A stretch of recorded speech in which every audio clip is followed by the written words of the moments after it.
Nós vamos conversar com Eucanaã Santana, 64 anos de vida e de história em Propiá. Cronista, militante político, agitador social no bom sentido, pessoa da maior informação e que é referendada em Propiá pela sua crônica escrita, pelos seus posicionamentos como cidadão e pelo posicionamento político. Irmão de uma das maiores figuras da política nos últimos tempos em Propiá, o falecido Elifas Santana, Eucanaã tem vivido em Propiá durante todo esse tempo, vendo as mudanças que aconteceu no geral em Propiá. Motivo da nossa entrevista, Eucanaã, Propiá, situação atual, de princesinha para hoje, o que Propiá vive nos dias atuais. Qual seria a sua reflexão? Uma pessoa que é nato, na gema de Propiá, vive aqui há esse tempo todo, 64 anos, fazer agora em julho, acompanhou toda uma trajetória histórica, influenciou de certa forma na história de Propiá, política. Propiá deixou de ser a princesinha do bairro São Francisco, deixou de ser aquela economia que você tanto fala em seus escritos, autor de um livro também. Como é, Eucanaã, que você vê a Propiá hoje? Veja bem, suas palavras foram diretas, cisas e reais. Fomos nós, propiaenses, e a cidade, a segunda economia do Estado. Sem desmerecer as outras cidades, Propiá sempre foi o centro de cultura, de desenvolvimento. Então, a maior riqueza, uma cidade com 27, 30 mil habitantes, nesse período, esse número, e, por sorte, incrustada às margens do Rio São Francisco. Ainda é a nossa riqueza e a sobrevivência de Propiá, porque é muito bem localizada e torna-se uma referência de regiões vizinhas, onde Propiá é um polo. Pois bem, Propiá, a sua área, a sua extensão territorial, não é grande, mas é uma área riquíssima. As nossas origens indígenas, mistas, e que teve um povo honrado, trabalhador, onde labutou sempre para o sócio econômico de Propiá. Propiá teve grandes homens, ainda tem, alguns preocupados com a vida de Propiá, outros não. A política de Propiá sempre foi uma referência ao estado de Sergipe e além, por se tratar de ideias próprias. E o que eu vejo em Propiá, o que eu amo em Propiá, é que o propiaense, ele tem amor à sua cidade. Ele não tem como sair daqui. Porque o investimento que veio para Propiá não chegou a todas as classes. Quer dizer, o propiaense tem a carência de sair daqui para arranjar a sua sobrevivência. E dessa forma, Propiá não chegou a continuar a ser a segunda cidade e economia do estado de Sergipe. Dessa forma, eu vejo Propiá necessitando de administradores que amem a cidade e que trabalhem para que faça de Propiá uma verdadeira cidade voltada para os munícipes e para todo o município. Na sua análise, faltou o quê ou falta para Propiá voltar a ganhar um rumo, digamos assim, que venha contemplar o desenvolvimento da cidade? Faltaria o quê? Porque já teve indústria, você relata uma das suas crônicas, Cidade do Minério, que teve revendedoras de carro, quando a economia era forte. O que é que falta hoje para nós pegarmos esse rumo, mais uma vez? E o que faltou? Veja bem, eu não acredito em uma região que ela chegue ao poderio, a sua sobrevivência favorável às camadas, sem que, antes de tudo, não lhe estrague a educação. Hoje, com a experiência de vida que eu tenho, se for preciso um hospital e uma escola, ambas são boas. Mas eu ainda vejo a educação com maior força do que um hospital. A porta transformadora. Não é? Porque você tendo conhecimento, você prima para a sua saúde, você não toma remédio sem não ler a bula, você não faz extravagâncias para atrapalhar o seu organismo. E ao passo é que você faz uma prevenção para ir a um hospital. E com base no conhecimento. Com o conhecimento. E se você for ao hospital, porque você já vai numa necessidade de ser tratado. Agora, se colocarmos a educação com rigidez e de uma forma simples e aberta para uma criança, que de 100 se aproveite uma, já é uma grande coisa. Que de 100 se aproveite 10, já é uma outra coisa melhor. E que se de 100 todas as crianças forem aproveitadas, você há de convir comigo e toda a sociedade que nós temos uma riqueza imensa em todas as áreas, em todos os segmentos, no que for imaginável, no que chegue a pensar, a ponderar. Porque a educação traz o que você imaginar, o que você pensar. Tanto é que Propriá chegou à segunda colocação no estado de Sergipe, economicamente e culturalmente, porque nós tínhamos uma escola, para vocês fazerem uma ideia, você faria o primário aqui em Propriá, você via química, física, biologia, um primário, redação, português, tá entendendo? Monômio, polinômio, né? Análise morfológica. Então, o maior índice de aprovação, Banco do Brasil, Petrobras e tal, e determinados eram alunos de professor, o Mercindo Batista na Rua da Palma. E isso é uma riqueza que você não vê. Alunos que saíram daqui do primário iam a Aracaju em escolas de renome, escolas tradicionais, elites de filhos de governadores. Você veio de onde, rapaz? Eu vim de Propriá. Você foi aluno de quem? O Mercindo Batista e um professor de inglês, Cesário Siqueira. Aonde não é possível você, além do programa educacional de uma capital. Para eles um lugar pequeno como Propriá, com um nível de formação. De formação, além, nós tínhamos 3 jornais, nós tínhamos aqui o GTAP, né? Grêmio Teatral, nós tínhamos locutores que formulavam charadas, carta enigmática. Os cinemas. 3 cinemas. Mas você passava na rua, jogava uma charada, 5 dias para você decifrar, outro mandava uma carta para você decifrar. Né? Hoje você chega aqui para Propriá. Tudo isso era intelectualidade. Claro, e da educação que você fala, claro, que a cidade, claro, o fator primordial para se desenvolver é a educação. A educação. E o que faltou, além da educação, em termos de administração da cidade? É necessário que se case a administração com cultura. Se não houver essa junção, ambos saem perdendo. O administrador e o município. Você já pensou? Digamos que um administrador, ele não tinha ido às salas de aula. Mas é um rapaz inteligente. Talvez ele tivesse se tornado um autodidata e com a experiência da vida, ele obteve conhecimento. E ele trazer a administração, ele negociar uma parte do município para a indústria, né? A piscicultura, a risicultura, o que a região tem a oferecer. E aquele que vem com uma determinada posição, e vem engravatado, com o anel de brilhante e com a sua posição, ele não sabe como é que está a poeira, ele não sabe como é que está o matador, ele não sabe como é que está... A poeira que você fala, o bairro. O bairro, a carência, o povo... O bairro matador. O povo pobre, o pobre mesmo, que vai atrás de qualquer trabalho para a sua sobrevivência. Porque ele está no Rotary, ele está no Lions, ele está na maçonaria, ele está numa igreja. Ele não vai para lá para ver, sentir na pele. Ele não compartilhou da panela de barro com um pedaço de jabá, um pedaço de bofe para comer, para saber as necessidades da vida.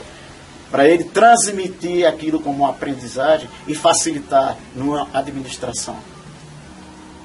Você diz que ele não viveu. Não viveu, ou fez que não viu, ou faz que não vê. Né? Isso aí, meu amigo, morre Propiar. Hoje, quantos administradores passaram por Propiar? Lembro-me de bons, inteligentes, e outros que não devem ser locados ou citados aqui, me perdoe a minha franqueza. Não irei citar nomes, em hipótese alguma. Mas eu vou citar um estrangeiro, aspas, estrangeiro. Ele não era de Propiar, e no período da Revolução de 64, ele veio substituir Geraldo Maia, que era médico e irmão do deputado Cleto Maia. Homem do coração, grande, uma figura, um homem filantrópico, nasceu no berço da riqueza e fez da sua riqueza o fortalecimento de ajudar os que tinham necessidade. O Geraldo, né? Tornou-se prefeito, muito bem quisto aqui. Pois bem, o Geraldo, houve a cassação, tal, a perseguição da Revolução de 64. E aqui veio um interventor, veio um designado pelas Forças Armadas. E esse rapaz veio distância e fez uma administração brilhante aqui em Propiar. Vamos dizer, quando um filho de Propiar era quem deveria fazer, porque sentiria mais a necessidade.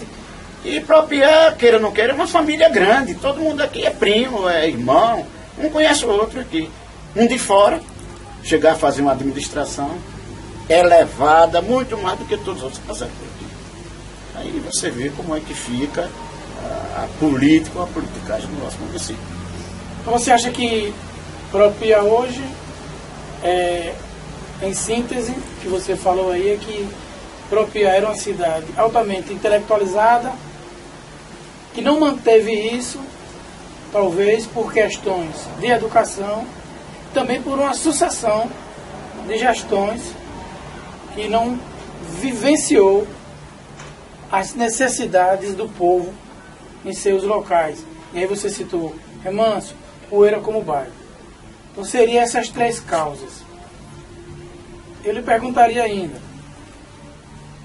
o que você acha que deveria acontecer para que houvesse uma mudança pragmática no rumo que Propiar voltasse a ter a qualidade de vida, ser uma referência no Estado, como já foi? Muito bem colocadas suas perguntas. Muito bem colocadas. Veja bem. Éramos, como foi citado, a segunda economia do Estado, Sergipe. Devo acreditar que nem a 30ª somos nós. Tínhamos o nome Princesa do Baixo São Francisco.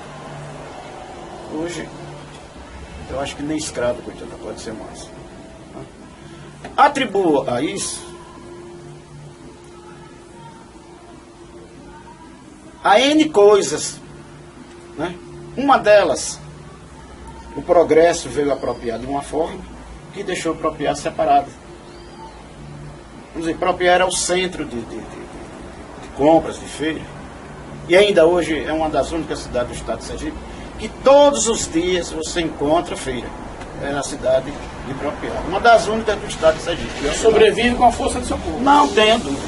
Pois bem, o que acontece? Nós temos aqui uma fábrica de tecelagem, nós temos aqui fábricas de óleo, nós temos aqui revendas de produtos importados, nós temos aqui vendedores de ouro, fundições de médio e pequenos portes, né? Nós temos aqui fábricas de sabão, representantes de automóveis. Quer dizer, para se ter uma ideia, que você também é filho daqui de Propiar, não sei se você há de convir ou se lembra, que na época de feiras aqui em Propiar, aquelas embarcações que vinham de Ilha das Flores, Brejo Grande, Serrão, Brejão, Penedo, até de Canindé, lá, né? do Porto da Folha, a Ilha do Tal. Você, para entrar as margens no rio, para molhar as mãos, você tinha que empurrar as canoas. Você olhava assim, você contava 600, 700, 1000 canoas. Eu dando uma entrevista dessa, essa turma nova, ela não vai acreditar nisso que eu estou dizendo. Mas se buscar em fontes anteriores, homem de 65, 70 anos, ele vai mostrar que isso é pura verdade. Não sei se você tem lembrança disso. Pois bem, o asfalto, a pista passou por aqui. A tecnologia da risicultura, nada contra o Ministério do Interior, nem a Codevasf, muito pelo contrário, tem trabalhos belíssimos. Mas o que acontece é o seguinte, houve determinados loteamentos. E dessa forma, a produção, ela não ficou de uma forma coletiva como era antes. O meieiro, né? O produtor de um quarto, o produtor de arrendamento, né? Você pescava o seu peixe com a riqueza que o rio nos oferecia e tinha a rotatividade econômica com a facilidade maior do que hoje. Hoje, os lotes estão divididos em determinadas partes e algumas partes praticamente não plantam mais o arroz. Ao invés de acompanharmos a cultura de anos, nossos avós, ancestrais estavam assim. Hoje estão botando capim, botando gado, o que deixou a economia pocilgas carente, né? Quer dizer, as escolas, onde tinham os grandes e bons mestres, não desfazendo de bons professores que nós temos ainda, decaiu. Administradores em mãos erradas. Acima de tudo, uma política, sim, uma política voltada para o município e a coletividade. Ao passo é que é uma política diferente, uma política de carta marcada, é uma política de bem, a meu bel prazer, a minha fortuna. Quer dizer, aí, meu amigo, torna-se difícil de ser administrado. Nós temos aqui hoje cidade, sede de São João, onde chegava, quando município, chegava a bater 500 cabeças semana, com a carne do sol, a melhor do mundo. Nós temos aqui a fábrica de rede, uma das melhores redes, fábrica de linha, sapataria nós temos aqui quantas? Umas 5 a 6, a de Tangrim, a de Eliezer, né? A do pai de Edivaldo Matugé. Nós temos um locutor que mudava o rumo de uma história, o Edivaldo Matugé, com as suas brincadeiras lindíssimas. Um rapaz para uma moça de vermelho com azul, e aqui está presente nessa festa, né? Nós temos aqui o matador, aqui a poeira, a moça de vermelho vai ganhar para de preto, né? Aí um levava uma galinha, e Propiá tinha aquela rotatividade. Nós tínhamos uma rua da linha. Eu vou contar aqui, vocês vão dizer, não é possível um negócio desse, e Propiá hoje ser dessa forma. Para se imaginar como era, uma rua com 60 e tantos bares, hein? Numa cidade com 27 mil habitantes.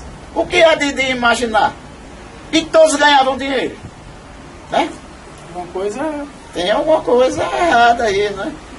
Agora, alguma coisa aconteceu. Aconteceu. E como aconteceu? Nesse lugar, né? Na verdade. Agora, eu firmo ainda o meu voto de fé e esperança, porque eu acredito na juventude ainda, nos jovens de Propiá. Não só de Propiá, como de todo o território mundial.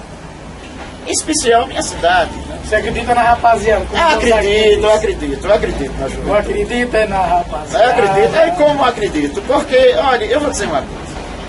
A minha senhora, ela leciona. E ela me trouxe uma coisa lindíssima de uma criança de 13 anos de idade. Eu disse, isso aqui é um caso para refletir, isso é um caso de reflexão. Uma criança com 13 anos de idade, em uma sala de aula, quero crer que é pública, né? Porque tem escolas públicas melhores que as particulares, eu não tenho dúvida disso. Tem professores que merecem aplausos, né? Merecem um abraço, uma confiança. Infelizmente, existe a ordem inversa, não é nem para imaginar. Mas uma criança com 13, veja bem o que eu vou colocar aqui. Uma criança com 13 anos de idade, assim, falam muito em Lava Jato. Falam muito em roubo, no mensalão. Agora, existe altura de roubo. Tudo não é roubo, não.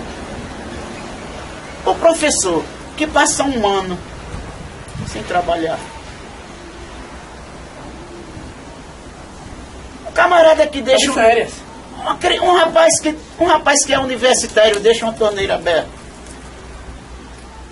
Uma lâmpada aberta. Jogar a comida fora. Qual a diferença desse? Você vê uma criança dizer um negócio desse. Quer dizer, o mundo é outro, né, velho? O mundo é outro. Ou seja, existe uma mentalidade Tem mentalidades grandes aí no anonimato, que a gente conhece, o Rui Barbosa, Castro Alves, Tobias Barreto, Silvio Romero, e blá blá blá. E quantos ficaram ali no anonimato? Sem que a sociedade chegasse a descobrir o seu potencial, a sua condição de ser. Por conta de uma falta de divulgação da própria sociedade, né? Nós tivemos aqui um pernambucano que pouca gente conhece, só quem lê mesmo. César Lattes, cientista. Foi para os Estados Unidos e divergiu do princípio da relatividade. E pouca gente cita um homem desse. Pós-morte que ele recebe o título. Para quê? Doutor Honoris, né? Honoris Causa. Meu amigo, fica difícil. Agora eu acredito na juventude de Propriar. Em especial por termos essa riqueza que estamos acabando, né? E um dos culpados sou eu também, que eu deveria ter mais cuidado com o Rio São Francisco. Né? Eu deveria ter mais cuidado. Tantos outros. Porque uma riqueza dessa, só se sabe o que é o Rio São Francisco quando você sai de Propriar. Quando você fica sem vê-lo. Professor Canan, você falou aí juventude. A minha pergunta é no seguinte flow. Juventude significa futuro. São esses jovens de hoje, a sociedade de hoje, que vai projetar, apropriar para o amanhã, para o futuro. Na sua visão, como um pensador de Propriar, como a sociedade atual, essa juventude, poderia ajudar nesse modelo de um apropriado futuro melhor, na imagem? Como essa juventude poderia zelar por essa cidade para o futuro? Eu vejo da seguinte forma. Sem medo de errar. Eu digo que a âncora do planeta são as crianças, a juventude com o seu futuro. E Propriar não foge da regra. Veja bem, se uma criança tiver uma educação voltada para a prática do bem, a construção das coisas boas, ela virá em todos os segmentos que você chega a imaginar. Quanto ao desenvolvimento da economia social também, do município, não existe problema que não seja solucionável.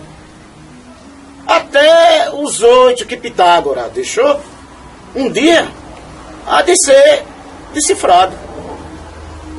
Quanto mais os problemas criados por a nossa própria sociedade. Porque a linha muitas vezes ela é reta. Quem dá o nó não é o vento não, é o homem. E vezes ele não tem condição de desatá-la. Somos nós o que estamos. Somos nós a representatividade de uma sociedade. Somos nós a pobreza. Somos nós o fluxo. Somos nós aquela bomba, Hiroshima, Nagasaki. Somos nós, milhões e milhões de seres humanos, onde Hitler, onde Mussolini, onde Stalin e tantos outros fizeram uma mudança no mundo, com ideias. Ainda hoje a gente vê invasões territoriais sem usá-la, bombas, jogar uma bomba e passar 1000 anos para que depois ela chegue, o solo chegue a produzir. Culpa nossa da sociedade. Culpa nossa de fecharmos a porta para uma criança. Culpa nossa de não pagarmos determinados impostos. Culpa nossa dos administradores que não pegam os nossos impostos, o nosso suor, Investe no retorno social. e não investem na carência na sociedade. Será que o prefeito tem culpa? Eu pegar a minha lata de lixo e jogar no meio da rua? Ele tem culpa nisso. A Deso tem culpa. Eu pagar R$300 de água se eu deixo a torneira aberta.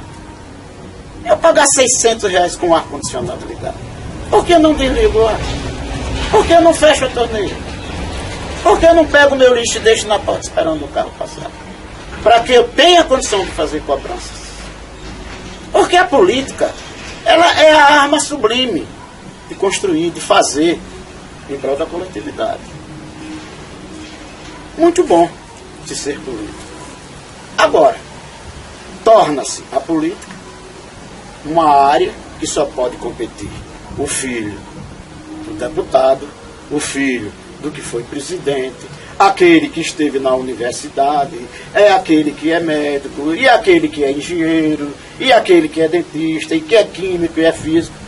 E por que o filho de Joãozinho Engraxate não pode ser prefeito de Propriá?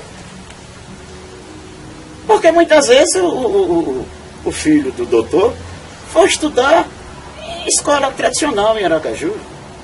E ele passou no vestibular.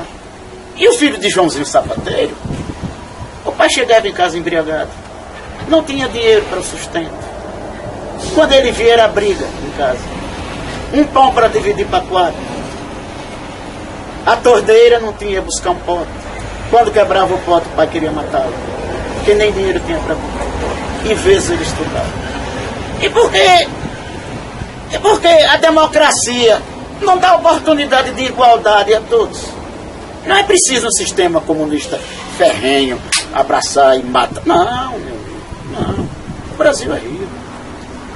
O Brasil é um país que tem condição. Eu não sou geólogo, não sou agrônomo, mas por pesquisas, é o único solo do mundo que você tem condição de suprir as necessidades do planeta. Rapaz, 7 bilhões o Brasil tem condição de suprir com gêneros alimentícios. Um país. É só se organizar. E você vê numa feira, você procura Quenta, nas margens do Rio São Francisco, e você não encontrar. Porque a sociedade não se une para fazer um trabalho voltado para uma administração presente e futura. Sim, que venha doutor José Manuel, venha. Que venha filho de Pedrinho, aquele Graxate, né? aquele menino que vai para a feira carregar para ganhar R$32 para ajudar a mãe a comprar um litro de leite. O que é que tem? Será que o garoto não tem capacidade? Não? Só quem tem capacidade é o filho de doutor José da Silva. Não, né? Todos têm. O poder de capacidade é igual. Uns não têm oportunidade. Quantas vezes eu que tive uma formação até melhor, modesta, não é modesta, é uma pura verdade, tem Natal que eu vou entrar aí, a minha canha, eu tenho vergonha de entrar. E eu tenho traquejo na vida. Muitas vezes a pessoa me faz uma pergunta, eu faço que não entendo, porque eu tenho vergonha de responder. E eu vivo no meio do traquejo. E aquele que nunca viu isso. Quantos meninos aí têm ideia de dizer, se a pessoa fosse um vereador, eu ia dar um exemplo que esses caras aqui, esses vereadores aqui só pedem dinheiro para a época de São João, para a época da festa de Bom Jesus, para ver quem deu mais, e botar nome de placa de rua. E adeus e até logo. Você não vê um projeto. Você não vê um projeto. A Câmara não tem nenhum algo assim que seja... Fica muito difícil eu citar a cidade, né? Porque eu vou receber N cobranças. Mas você, na cidade que você mora, você pergunte a qualquer time daquele, mostre 30 projetos no período de um ano que ele fez. 30, só quero 30. 30. Aí fica difícil. Então eu acho que a coletividade tem que se unir engraxate, plantador, carroceiro, carregador. A tese da união do proletariado como Rapaz, não é preciso beber em fonte Marx, não, Lenin, não, meu amigo. É o dia a dia, você prova isso. Agora, o que me fere, o que me dói muito, é eu pegar o resto de comida e jogar fora. E não dar aquele que está precisando. Como exemplo, você vê. Eu posso até ser prejudicado, porque vou dizer aqui agora, em escola, educação. Sobrou a comida e não pode ser doada, porque vem uma fiscalização da própria educação para cobrar do diretor, não sei. Não por extravagância, nem por a forma de viciar, mas para saciar uma fome. Qual é o propriar de amanhã que o Canaã espera? Eu vejo o propriar dar a volta. A única testemunha minha vai ser o tempo. Porque em breve eu não irei alcançar. Mas com os filhos que propriar tem, com a ânsia de mudança que propriar está, como sempre esteve, infelizmente propriar caiu em mãos para não bater o que eu estou dizendo. Nós temos um grupo de jovens aí, em todos os bairros de propriar, não é só no centro não. Onde você menos espera, tem meninos aí com ideias geniais. Quer dizer, não tenho dúvida que uma criança dessa será uma pirâmide voltada para a evolução do Propriar. Eu não tenho dúvida. O Propriar vai reerguer, e de uma forma mais eloquente, mais digna, melhor, mais cisa, mais correta e com muito mais respeito com o município e seus munícipes. Eu não tenho dúvida disso. O tempo vai ser testemunho. Não tenho dúvida disso. Agora vamos falar um pouquinho do Eucanaã, o homem dos escritos. Homem das crônicas que nos finais de semana o professor Alberto Amorim fala aí no 104 FM. Você tem sido ouvido através da voz de Amorim, que lê seus escritos. Quem é o Eucanaã das crônicas? E Eucanaã é um homem igual a qualquer outro, né? É um homem que teve sabores da vida e tive os meus sabores. Em casa eu tive um berço aonde meu pai nunca largou um livro, nem nunca largou um lápis. E eu criei o hábito desde menino de ler. Sempre gostei de ler. E sempre gostei de escrever.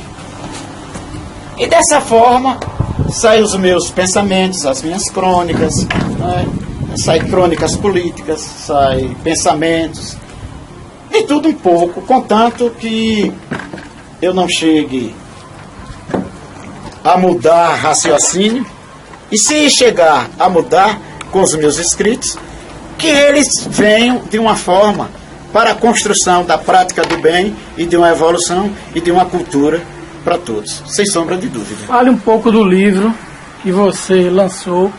Foi um presente da professora, sua esposa, Helena, né, que juntou seus escritos, porque eu soube que você gosta de escrever e depois, do nada, assim, rasga tudo e joga para lá e pronto. O que é? É uma verdade. Conta um pouco, fala um pouco. Uma certa feita, eu escrevi Sombra do Pensamento. Que retrata o quê? E em posterior, eu disse sombra? Pensamento com sombra? A sombra do pensamento? Está fora da normalidade de trazer para o papel um escrito baseado em um tema desse. Mas mesmo assim, ousadamente, rascunhei. Pois bem, eu escrevia, chegava um Eucanaã, eu queria fazer um manifesto, eu escrevia. Rapaz, eu vou fazer um Tem? Tem. Vou fazer um trabalho na universidade, traga para cá. Um discurso para banco, para posse, não sei o quê. Traga para cá. É para político, traga para cá. E foi acumulando. Eu deixava, rasgava, deixava para lá e tal. Quando foi uma certa feita, a minha senhora lecionava em um município aqui prestes a apropriar, e nós estávamos meio embirrados. Ela não se conteve, aí desse Iocanaã. Quando ela não está embirrada, ela me chama de Ió. Mas quando ela está embirrada, é Iocanaã. Cisamente, imperativamente, Iocanaã. Esteja à vontade, minha senhora. Eu queria que você escrevesse alguma coisa para meus alunos. Eu disse, eu não tenho condição de escrever para seus alunos. Eu não os conheço. Eu não sei o grau de força desses jovens. E a minha, para transmitir uma mensagem para esses jovens que estão ingressando na educação agora. Mas para não dar a viagem perdida, eu peguei no lápis e comecei. Em uma determinada parte, eu disse o seguinte: o garimpo, um dia, ele irá acabar, vai secar.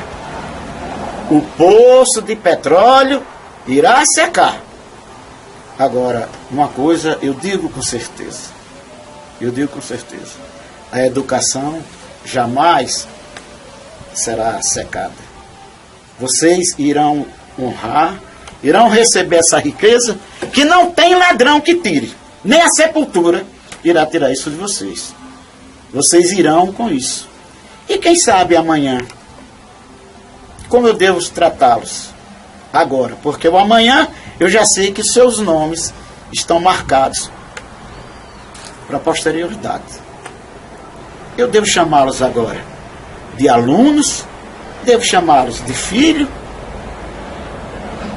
Estou em dúvida, porque lágrimas são jogadas e risos também. Quantas noites perdidas estudando e vezes não obter aquela nota esperada. E que raiva vocês ficaram comigo. E quantas vezes eu cheguei a impor vocês estudarem mais para obter um resultado que amanhã você irá agradecer, não a mim, mas a você mesmo e aos livros. Então, meus caros irmãos, eu fiz dessa forma e por causa disso acabou a briga em minha casa, né? Por causa disso acabou dessa briga. O que acontece é o seguinte: eu escrevia muito para esses políticos, para trabalhos de universidade e tal. Nunca citei meu nome, nem nunca quis, nem quero. Tá? Certa feita eu tive que ler Paulo Freire para fazer um trabalho. E tive que ler tudo do ano. E fiz um trabalho. Se saíram bem, as que foram. Foi uma equipe. E outra vez fiz de Arthur de Schopenhauer. Né? Tá? Pois bem, o que acontece é o seguinte: eu ia mais uma vez rasgar e tocar fogo nos meus escritos. Eu digo, agora eu vou rasgar livre com tudo, porque toda vez que leio aprendo quase nada e mais rude estou ficando, e a minha mente não está trazendo oportunidade para eu transmitir aos outros que estão vindo. Eu vou jogar tudo fora, meus livros, então eu quero ler mais disso não. Peguei meu livro e tal. Ela pegou uma parte dos meus rascunhos, e no dia do meu aniversário, quando eu completei 60 anos, eu sem saber, ela disse, vamos aqui. Eu digo, rapaz, não quero sair de casa não. Rapaz, vamos aqui. Quando nós entramos no bar, estava apropriado tudo, né? Ou seja, vírgula, uma boa parte apropriada. Aí eu cheguei no ouvido de Zé Delbrando, a quem eu tenho muito respeito e quero muito bem. Eu digo, Zé, quem é esse bestão que está pagando isso de bebida? Uma porção de quem não quer fazer nada. Depois você vai saber quem é. Era a mulher, para me presentear com este livro dele. E aí ela pegou os meus rascunhos, mandou imprimir, a cada um presente. Ela ofereceu um livro, e por incrível que pareça, eu só fiquei com um livro, a quem hoje eu, de coração, emprestei a esse que está me entrevistando. E talvez ele aproveite alguma coisa, o resto nada a ser a evoluir no conhecimento que ele tem. Nada, muito pouca coisa. Ok, então, esse é o Canaã Santana, cronista, historiador, autodidata de Propriá. Obrigado por sua entrevista aqui conosco. Esteja à vontade.